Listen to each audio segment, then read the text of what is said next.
First letter from Yeshua's emissary, Shaul, Paul, to the Messianic community in Corinth.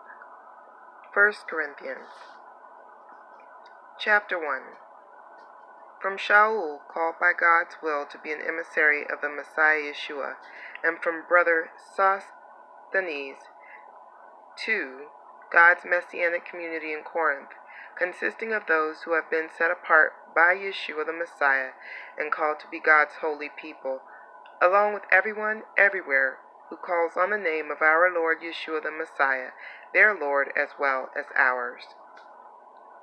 Grace to you and shalom from God our Father and the Lord Yeshua the Messiah.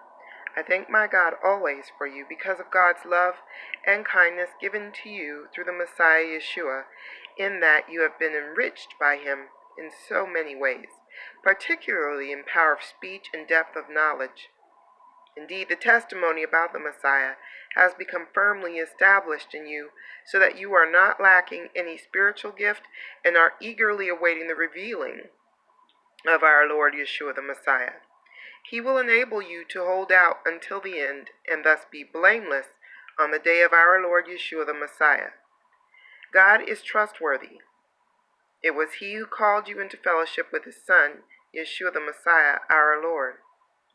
Nevertheless, brothers, I call on you in the name of our Lord Yeshua the Messiah to agree, all of you, in what you say, and not to let yourselves remain split into factions, but be restored to having a common mind and a common purpose.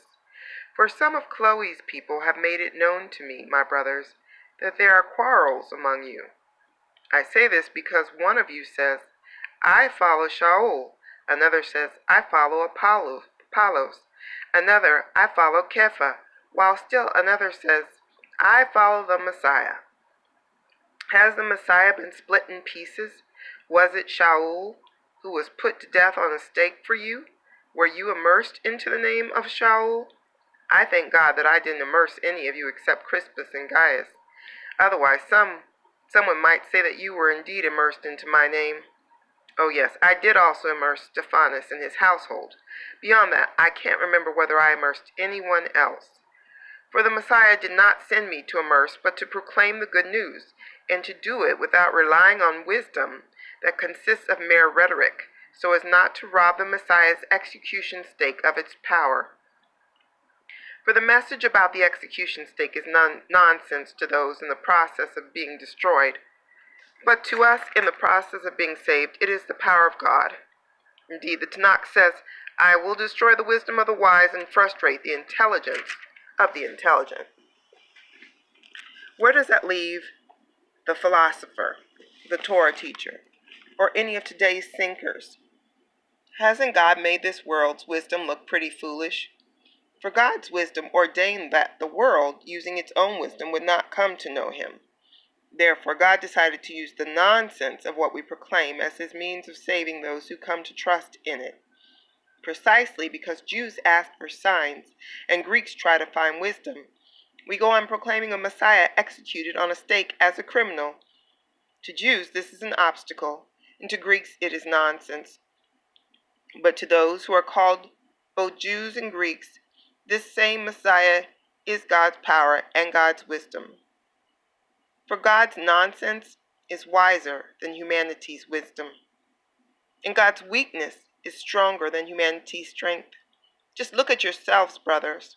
Look at those whom God has called. Not many of you are wise by the world's standards. Not many wield power or boast noble birth. But God chose what the world considers nonsense in order to shame the wise. God chose what the world considers weak in order to shame the strong. And God chose what the world looks down on as common or regards as nothing in order to bring to nothing what the world considers important, so that no one should boast before God. It is his doing that you are united with the Messiah Yeshua. He has become wisdom for us from God, and righteousness and holiness and redemption as well. Therefore, as the Tanakh says, let anyone who wants to boast, boast about Yehovah.